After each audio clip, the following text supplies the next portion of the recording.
හොඳින් ඉන්න.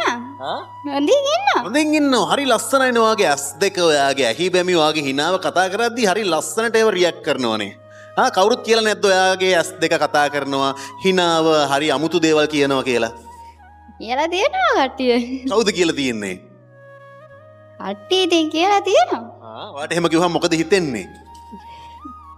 ඒ සිතෙන්නේ විශේෂ දෙයක් හිතෙන්නේ නැහැ. හරි. ආඩම්බරෙට. ආඩම්බරයි. හැබැයි ගොඩක් ආඩම්බර වෙන්න එපා. ගෑන් ළමයෙක්ට චුට්ටක් ආඩම්බර වුණාම තමයි හරි ලස්සන. කියන්නකෝ පුංචි කාලේ කොහොමද හැදුනේ? කාත් එක්කද හැදුනේ?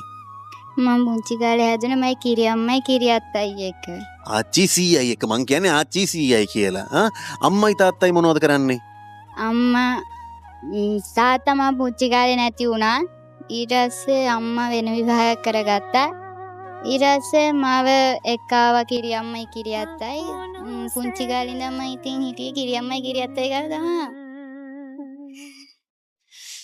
අම්මෝ තාත්තව මතක් වෙද්දි දුක හිතෙනවද? ඕ ටිකක් දුක හිතෙනවා ඉතින්. ඒ වුණත් කිරි අම්මයි කිරි අත්තයි ඒ දුක නැති කරනවා. ඒ දෙන්න කොහොමත් ඒ දෙන්න ඒ දුක දැනෙන්න මට ඉඩ දුන්නේ නැහැ.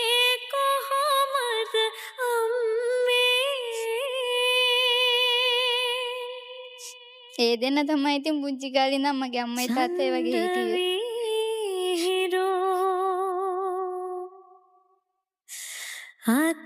අම්මව දකින්න ආසයිද? අම්මව දැකලා තියෙනවා. අම්මා ඒත් දැන් එන්නේ යන්නේ නැහැ. පුංචි කාලේ දැක්කට පස්සේ ආයෙ දැක්කේ නැහැ. ඔයාට මොකද හිතෙන්නේ අම්මා ගැන? අම්මා ගැන ඉතින් එහෙම අම්මා ගැන තරහක් හිතෙන්නේ නැහැ මට. අම්මට නැති බැරි කමක් ඉඳ වෙන්නේ නැති ඉතින් අම්මත් එහෙම කරගන්නේ. ඉතින් අම්මා ගැන මට තරහක් නැහැ. තාමත් හිතේ තරහක් නැහැ අම්මා ගැන. අම්මගේ ජීවිතෙත් එක එක ප්‍රශ්න තියෙන්නේ නැතිනේ පුතේ නේද? කාන්තාවන්ට වැරදෙන්නේ ඔය ලස්සන ඔය සිරියාවන්තකමත් එක්කනේ.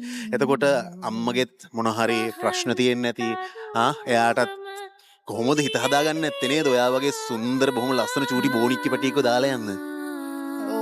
අම්මට දුක හිතෙන්නේ නැති ඉතින්. කවදා හරි අම්මා අසරණ වෙලා දුව ගාවට ආවොත් මම බලාගන්න. මට පුළුවන් විදියට මං යාව බලාගන්න. ඇත්තට මං ඔයාලගේ චූටි සුරංගනාවියක් ඇවිල්ලා මෙතන ඇඳුම් මහනවා වගේ. හැබැයි මට ඔයාගේ හිනාව ඇතුලේ ඔයාගේ චූටි ඇස් දෙක ඇතුලේ පොඩි දුකක් තේරුණා. ඒ නිසා දැන් මං ගොඩාක් දෙනෙක් කතා කරලා තියෙනවනේ මේ වැඩසටහන ඇතුලේ. එතකොට මට තේරෙනවා මොකක් හරි හිතේ තියෙන දෙයක් තියෙනවා කියලා. ඒ නිසා මං ඇහුවා ඔයා අඬවන්න නෙවෙයි. හරිද? ඔය විදිහට hina වෙලාම ඉන්න ඕනේ. හරිද?